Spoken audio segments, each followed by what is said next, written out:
It's a new kind of summer.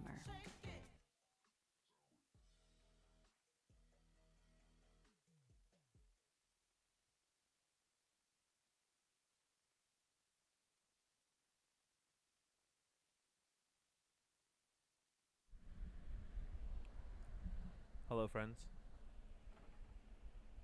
A little bit of technical difficulties, but we are live.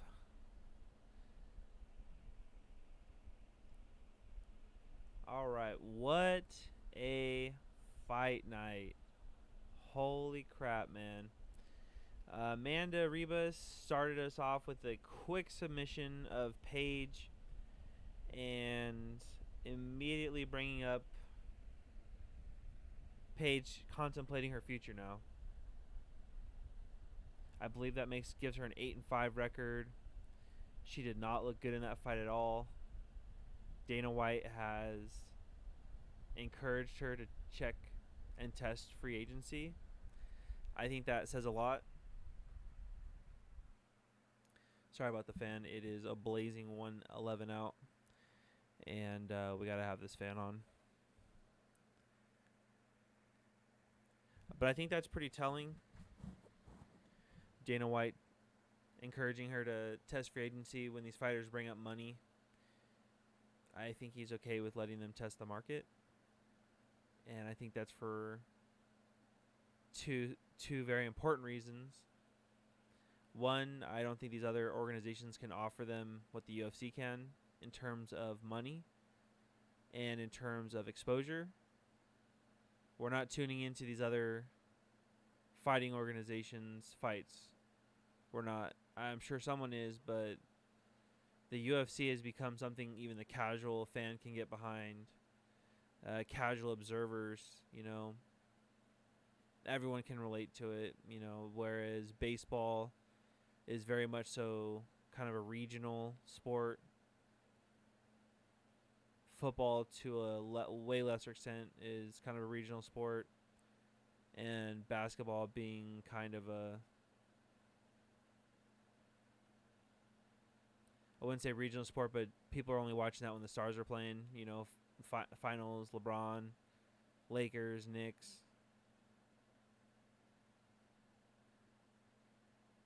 and so these other organizations cannot offer the exposure UFC does with the amount of people tuning in, buying pay per view. So, until something else can come up to rival it, the UFC has no reason to pay more than what they're paying now. Dana White has admitted that the Conor McGregors, the Khabibs, are making substantially more, but he says they bring in substantially more viewership, income. More people are paying to see their fights, and Dana White's encouraging them to say how much they make, and he knows why. Because the moment John Jones says how much he's making, anyone that was on his side will reconsider when they hear that number. I think John Jones is fair to ask for more money. I think it's fair for anyone to ask for more money. It's up to your employer to decide if you're worth it. I think that's fair.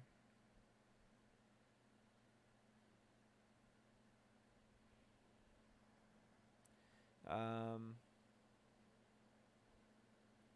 Rose winning the decision over Jessica Andrade, I was not surprised, but Rose won those first two rounds pretty soundly, and then totally just looked like she just wanted to get out of that third round, and she took way too much punishment. Didn't really need to. I think she should have kept up on the attack instead of being defensive. She gave Jessica Andrade way too much of an opportunity to dictate the pace of that round, and she really exposed herself to being knocked out, which is the only way she would have lost.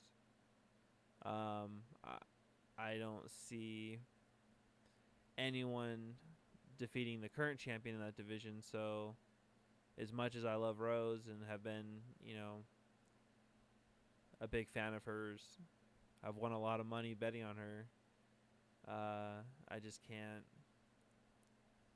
I can't see anyone beating Zhang for the belt anytime soon. At least that girl is just an absolute machine. Peter Yan dominated Jose Aldo. Aldo looked okay early on, but man, did he, kind of flail around out there on some attempts. I give him credit. He was competitive early, but really just looked outclassed by Peter Yan.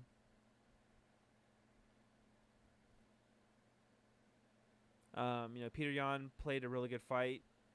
Kind of felt out the fight early, let Aldo kind of wear himself out.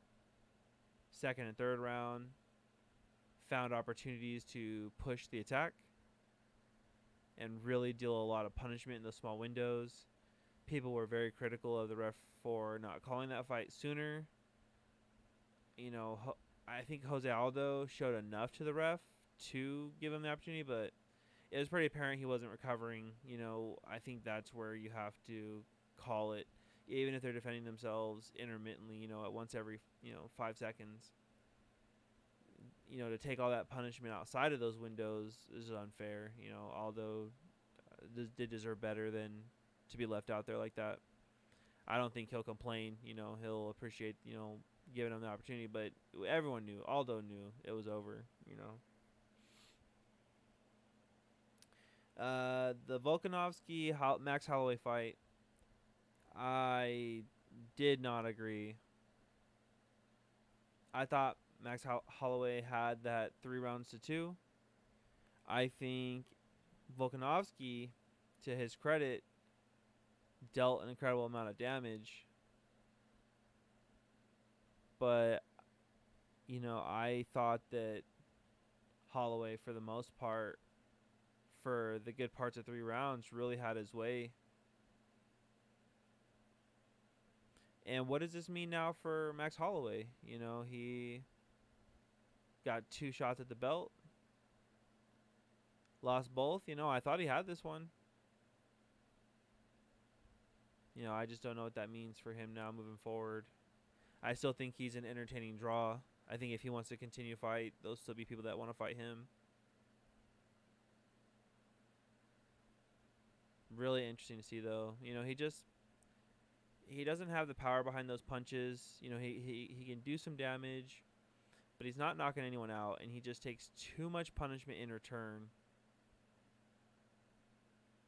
to regain, what he had. When you don't do enough damage to knock people out, then you have to outduel them, and he's not been outdueling. He's not been protecting himself after, combinations, offensive, attempts. To his credit, he's done really well in avoiding takedowns, but when you're a stand-up fighter and you're not a knockout artist, you gotta pick apart your opponents.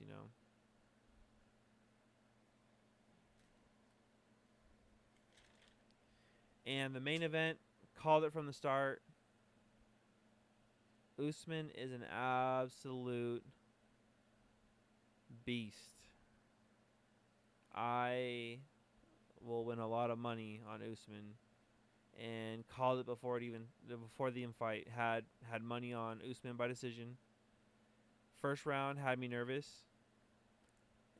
He left himself exposed on a lot of offensive attempts, kept lowering his head after attempts. I think maybe he had thought, Masvidal would do something. That's what led him to believe he had to, lower his head, swing over. But to his credit, he adapted really well. Starting in the second round, really started protecting himself, picking better opportunities. Rounds 3, 4, and 5, just absolutely dominating. Really good jabs, really good overhands, really good takedown attempts. Masvidal did a really good job defending it. What seemed like about half of those takedown attempts, but Usman is just in an absolute league of his own.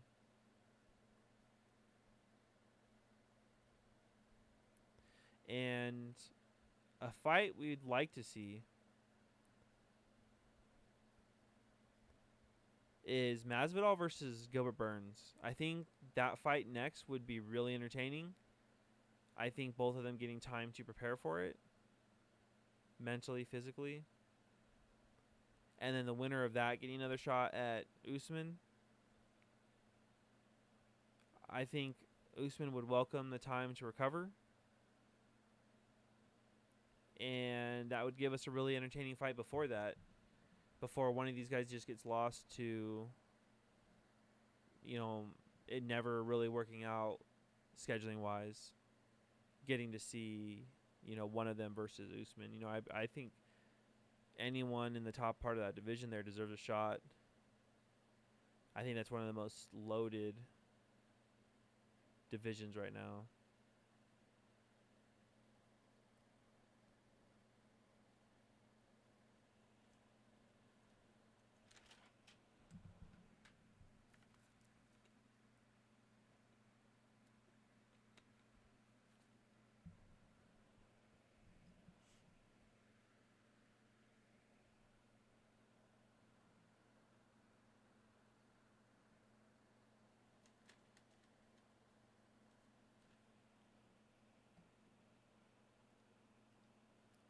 All right.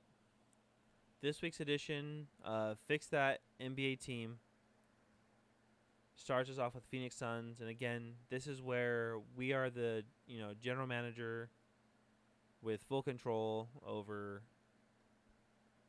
what happens this offseason. Where the front office slash GM slash president of operations. And if the season were to have ended and there was no lottery, just was by record, it would have been the Phoenix Suns at number 7. And the Phoenix Suns have been a team that seems like they should be there in contention by now for a playoff spot. They definitely have a lot of talent. They've had a lot of talent on that team. They've done some shuffling of players that haven't worked out. Josh Jackson.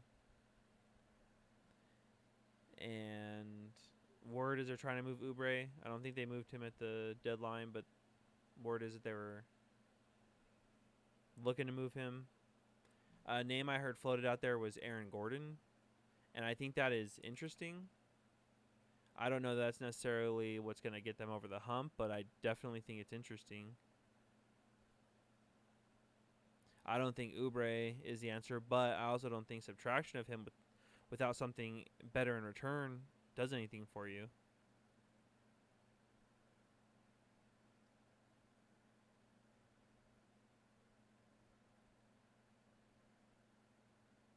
Yeah, so they still have Oubre. Ricky Rubio is still there for another season or two, I believe. I really like the addition of Ricky Rubio. I think that veteran point guard niche that he fills, is it was better this year. They were the best. They had the most assists average in the league per game, and I think that's a testament to what he brought to the team. What Monty Williams is bringing in that system, and they really do need to give Monty Williams the opportunity to get this thing going. I think because they really miss on Josh Jackson, that right now they just have a raw gem in DeAndre Ayton, the superstar of Devin Booker, and that's really it. They have some interesting pieces: Ricky Rubio, Ty Jerome, Kelly Oubre, but they really missed getting that third star that you seem to kind of need to get in order for this contention window that you hope to extend as long as you can. And when you come out of these rebuilds without that third star, it really feels like you never get off the ground. A la Washington, who also kind of whiffed on Kelly Oubre being that third star, although Oubre with John Wall and Bradley Beal. That's a questionable fit. In hindsight, back then it seemed like an interesting opportunity, I'll say. They do need to find some 3-point shooting. If they could find some 3-point shooting and defense in this draft and a draft pick at the number 7 or wherever they shake out to be, they could be pretty big, especially if the guy turns out to be more than we expect, because this is being considered a very weak draft. Most of the draft picks coming out are considered, 4 and 5 options, bench roll, long term. But I think that there definitely be 1 or 2 guys that come out that could have star talent. Maybe not superstar, but star. They could be stars,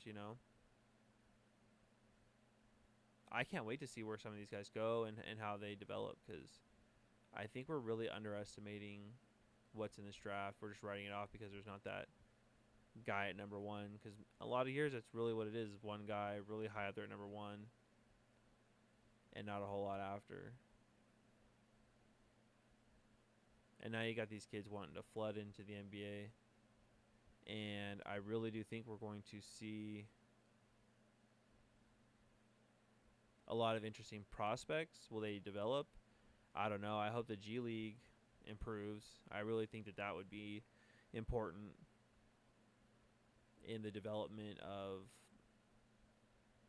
more talented players that aren't just coming up at 18 years old, getting on the bench, never getting a chance to prove themselves. Actually getting some game time while they're growing into their bodies is way important. That's why you see baseball working the way it does. I'm telling you.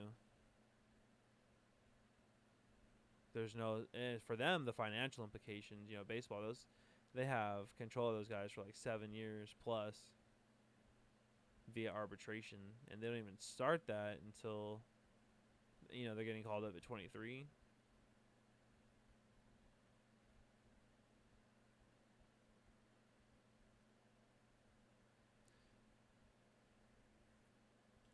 The next team to fix, the number 8 pick, the San Antonio Spurs. No, we're rewinding. The Phoenix Suns, do not trade Devin Booker. I love Devin Booker. That's my favorite player in the NBA. And it is the only thing keeping the Suns even remotely relevant at the moment, Missing out on some of the top picks in last year's draft, when they fell in the draft order. That stings, Missing out on Luka Doncic for DeAndre Ayton, that one's going to hurt, because the backcourt of Devin Booker and Luka Doncic really would have been exciting, and that seems to be the recipe right now, is 2 just generational backcourt players. I think Golden State proved that. I think Washington had that.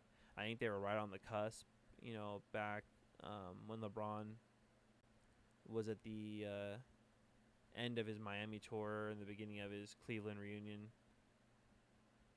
John Wall and Bradley Beal, I thought, were right there on the cusp.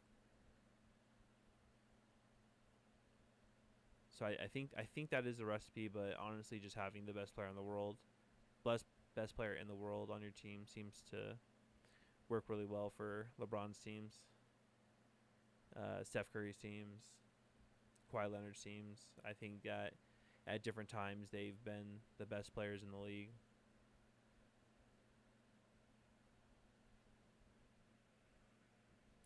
So the San Antonio Spurs, they really need to let go of DeMar DeRozan and LaMarcus Aldridge.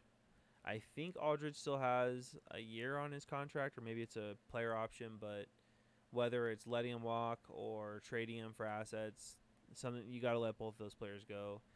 You're competing for the 8th spot.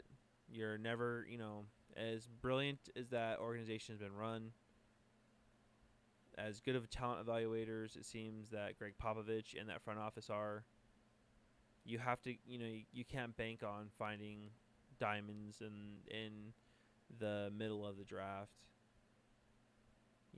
They got really lucky with how Kawhi Leonard panned out. That's when they drafted him, it was with in mind that he would be defending LeBron James and these wings that could come out of the West or the East.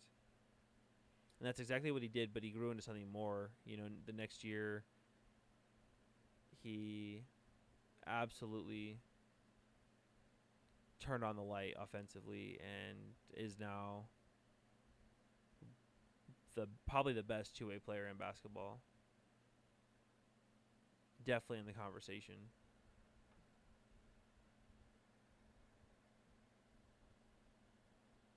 And I struggled finding more points there because I think that organization is very well run, but I think that if there's any knock, it was how the situation played out between Kawhi Leonard and the San Antonio Spurs.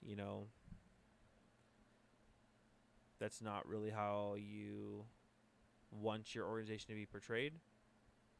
I think it can harm what players want to come play with you, not only in free agency, but what players want to try their hardest to show their best for you in the draft and the combine when you're perceived as an organization not for the player.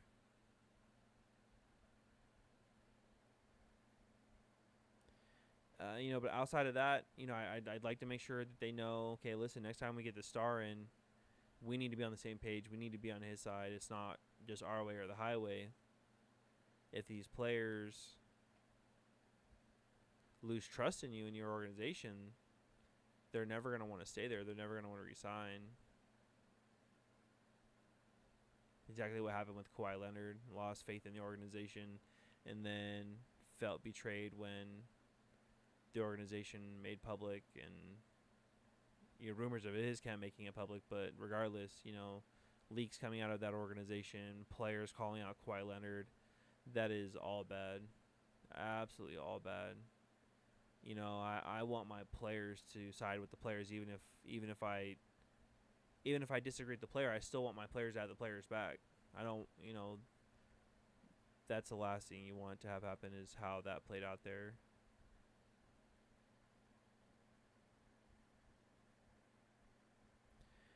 The number 9 pick in the draft, the Sacramento Kings.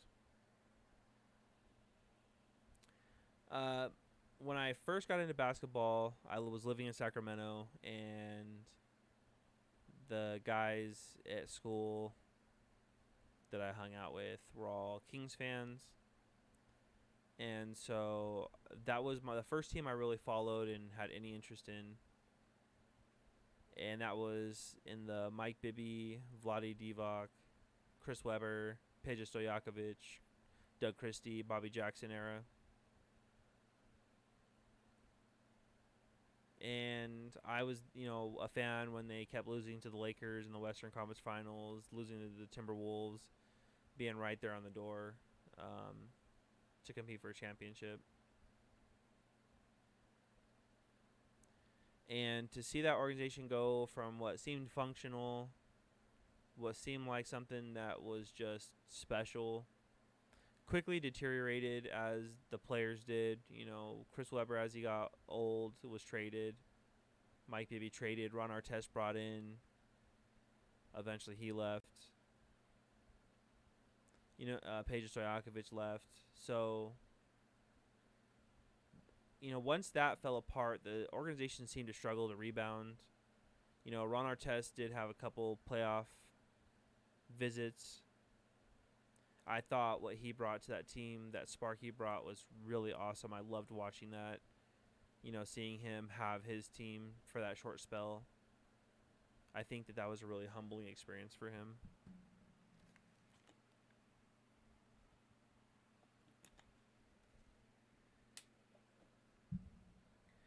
To see it in what its current form is, I think that the previous ownership getting rid of the team was huge. They had no interest, in really continuing to run that organization. They weren't getting the stadium they wanted. They stopped investing into the team, stopped investing into Sacramento being the basketball mecca of California, And so the current owner seems to be much more vested in the team. Hired Vlade Divac and brought him in, which at the time I thought, okay, that's interesting. But I think that experiment has been a disaster. I think Vlade Divac has way too much pride to be an effective leader there. I think that the first thing that has to happen is Vlade Divac needs to go. It's okay to appreciate the years of service and what he did for that team, but as a front office, you know, as the general manager, president, not not cutting it. He's really been a disaster there. At the time, I understood the Marvin Bagley pick, but I think that there was enough buzz around Luka Doncic that I thought, okay, I think Marvin Bagley will be good, but there was a star. Even if you miss on Luka, Marvin Bagley did not. I didn't think he had star potential. I thought he was going to be serviceable, maybe an all-star, but never was going to be a superstar. And Luka had, star potential written all over him. And so that will definitely haunt them because I think Luka is destined for a Hall of Fame career. A couple seasons in, I know that's a bold proclamation, but I think anyone that's seen him play, see what this guy brings to the table, knows that he's the real deal. The next thing they need to do is trade Buddy Hield. They really messed that one up. I think that a big thing too is once you hire Vlade Divac's replacement, you need to evaluate if Luke Walton is the right coach for that situation. I tend to think that he's not. I liked his addition to Los Angeles before LeBron came to town. I thought that David Blatt was a good hire in Cleveland before LeBron came back, and then it was obviously a bad fit. Just like it was a bad fit for LeBron and Luke Walton. But I still think you need to evaluate Luke Walton as a coach. The sexual assault allegations are troubling. If you have any thought that might be the case, you need to get a handle on that, whether that's investigating it further or cutting ties if you think it is true. And if you don't think it's true, then, making sure you can vet that, making sure that holding on to Luke Walton is not going to cost your reputation and derail your rebuild. Scandals are not something that you want associated with the rebuild. Those kind of situations seem to prolong rebuilds and have long-lasting effects that can be hard to recover from. And the most important point is building around De'Aaron Fox. Trading Buddy Hield, they ruined that situation. Luke Walton sat him, and this is a guy who just extended for 4 years. He is a all-star caliber player, and now he doesn't want to play there. I don't blame him. He's not a bench player. I don't know how you don't have Bogdanovic and Buddy Hield on the floor. You got to have your talent on the floor, whether that's going against traditional lineup. You got to have talent out when it matters. And building around De'Aaron Fox is huge. I think De'Aaron Fox is a real deal. He feels like Ja Morant. In my opinion, a better Russell Westbrook. But with that play style, you have a very short window before that deteriorates, before you start to see maybe how Allen Iverson's game changed before it deteriorated. He had a lot of players have. Dwayne Wade had to change his attacking style to incorporate more of a mid-range game. So you have this 4 or 5 year window, maybe longer if you get fortunate with injuries, where you have De'Aaron Fox, who's an absolute assassin with the basketball, and they really need to add some more talent around that team. I think getting more shooters, getting a true center is huge. If they could somehow swing to get James Wiseman, I think that'd be huge. I think there's some very intriguing wing players in this draft that would fit there. So the Kings have this window here where if they add the right talent, I think that they could be interesting. Something like what Portland's got, with De'Aaron Fox and Bogdanovich, similar but not the same to what Damian Lillard and McCollum have in Portland.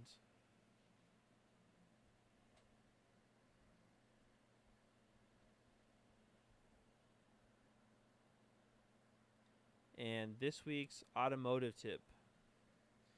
Again, for background, I am an automotive service advisor at a local automotive repair shop. And every week I try to give you some advice that you might not know that is important. Last week we discussed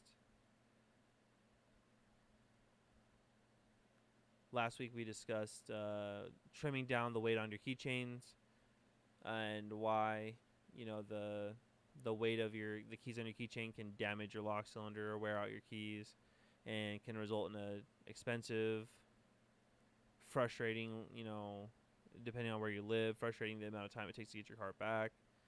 It's not a quick, slapping a new lock cylinder. You're talking programming now, replacement of keys. So this week is staying away from cheap parts. If you find yourself working on your own car, or even if you take your car into a shop, it's important that you not just look for the cheapest part out there. A lot of people love AutoZone and their low prices, but they hate it when they have to replace the same part multiple times in a short amount of time. I've seen way too many starters, electrical parts replaced from AutoZone parts, and only last days, if they're lucky, weeks and months. You're saving money going to AutoZone, but how many times do you want to replace that part? Yes, it might have a lifetime warranty, but how many times in a year do you want to replace the same part? You spend a little bit more money for an Eklund part from Napa, anything but Master Pro from O'Reilly's. You spend a little bit extra money for the better part. It'll still come with a warranty that will last an adequate amount of time, and the part will last you years. You will not replace these parts for years outside of flukes. I'm telling you, Eklund from Napa, anything from but Master Pro or Brake Best from O'Reilly's. CarQuest has some decent lines. They left our local area, so I don't really know.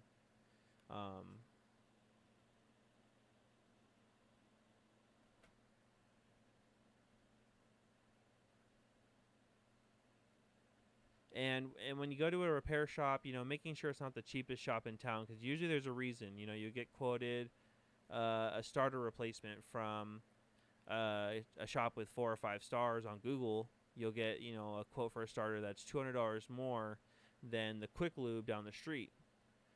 But there's a reason why they can do that repair for $200 cheaper. It's because they're using an AutoZone starter or a very low line starter. Whereas that other shop, yes, it's a little more for the labor and a little more for the part, but you're getting a part from a better supplier, better quality. It's going to last you longer. And so it's worth it to spend a little bit more money for better quality parts. Staying away from AutoZone, Rock Auto. I can't tell you how many times people buy it. Rock Auto is the same as AutoZone. They'll say, oh, it's a Mopar part, and about half of the time, you're going to get something that's not a Mopar part. Might even be in the same. It might be a Mopar box, but it will not be a Mopar. It'll be Dorman, or it'll be, Proformer, Master Pro. So stay away from Rock Auto. Stay away from AutoZone. Spend a little bit more on your parts to get a better quality part. It'll last longer. You will thank me for it later, I promise you.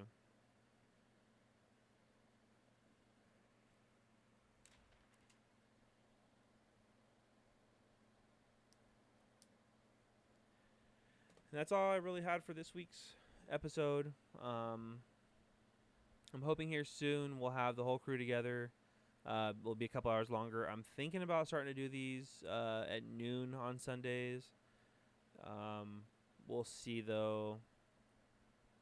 I'm not really sure. Well, once sports start back up, it'll really depend. I'm gonna try to see what these schedules look like. Are there more night games? I don't really want to be live during important games, but I still want to have like a somewhat of a set time. So during the week, it'll probably be like 7 to 8. Sundays be like noon to 2, noon to 3, something like that. And then we'll just see when sports play out. But we won't have more days incorporated until the season starts, until baseball and basketball start. So, if you guys have anything you'd like to talk about, go ahead and DM us on Facebook, the DNA Podcast, Twitter, DNA Dave 2, the stream, the DNA Dave, Twitch.tv/DNA Dave. Drop us questions. Anything you'd like us to talk about during the week when I have video game streams. I'll probably do like reviews, thoughts, stuff. I would like to talk about ways I'd like to fix some of the games I play, and get some people's opinions, start conversations on those kind of things. Would like as we get closer to our elections this year, would like to talk more about an independent point of view. I don't consider myself an independent or a Republican or a Democrat, but I think right now, having an independent point of view away from those, two horribly toxic train of thoughts is important. We need someone that's not really on either side. Just like I don't think Trump's really a Republican or a Democrat. I think Mark Cuban, people like Steve Kerr, Greg Popovich, people that understand both sides. So, getting those kind of people into leadership, I think, is important. Continuing to allow the elite to, put in front of us two options that benefit both of them and not us. That has to stop. It's up to us to stop that. It's up to the American people to stop that.